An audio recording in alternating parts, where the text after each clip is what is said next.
Hi, my name is Aurélien Dufour, and today I'm going to teach you how to make a charcuterie board at home.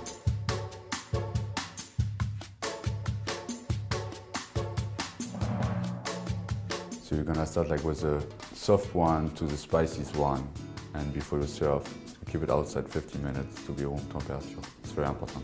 So you have a terrine, pâté, sausage, the rillette, and ham.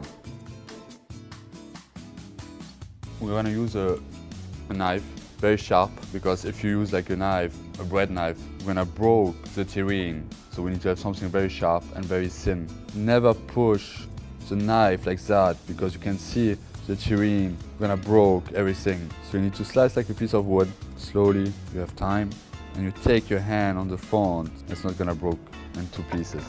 I like to have nice cubes on my board. So I'm gonna cut 1 inch lines.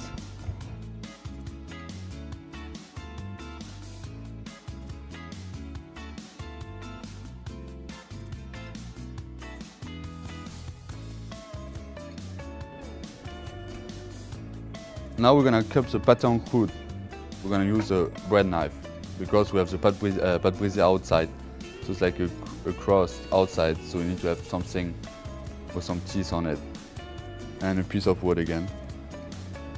So also you can do triangles, a bit bigger, so you can see each guest gonna have blood sausage, pork tenderloin, and a piece of foie gras. All the flavor is gonna be married on one bite.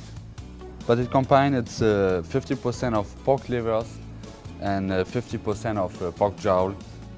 The rillette is one of the easiest ones to do at home because you just need a piece of meat. So we have a pork shank brine and cooked 16 hours. So we're gonna take out the skin on first. It's gonna be pretty hot. We have some fat, we're gonna take it out also because we're gonna add some olive oil on the end. It's pretty pink meat.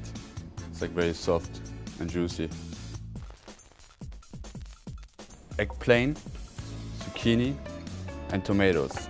It's gonna give a nice flavor of Provençal from south of France.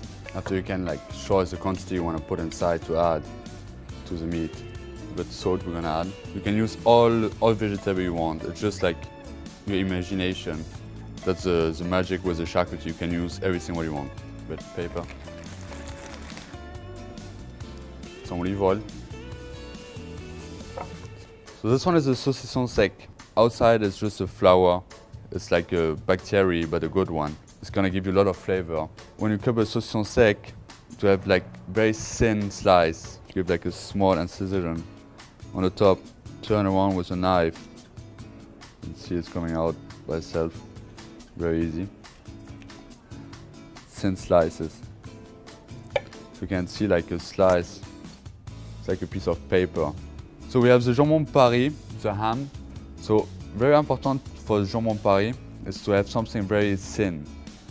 If it's too thick, you're not gonna have a lot of flavor. And also you can ask a butcher to slice it for you, but you can also mention you're gonna have very thin slices. It's nice to have a piece of bread with a terrine or a pâté to have an accompaniment. You can use fresh bread, fresh campagne, fresh levain, something artisanal. So I like to use for the presentation a wood board, very traditional, and to have a harmony also for the presentation with all the charcuterie we have. So I'm gonna start with the rabbit terrine, one of the corner. After we're gonna have the pâté en croûte. Put the fromage de tête. We have the campagne. Some nice slice of saucisson sec. The jambon Paris, you can give some volume to the board. A few pieces of bread. I like to add a little bit of green to give a nice color. So the rillette, I'm just gonna put in the middle. What's very important is also with the charcuterie board is to have condiments. The most important is to have a nice presentation. When I show to your guests, it's something like a piece of art almost.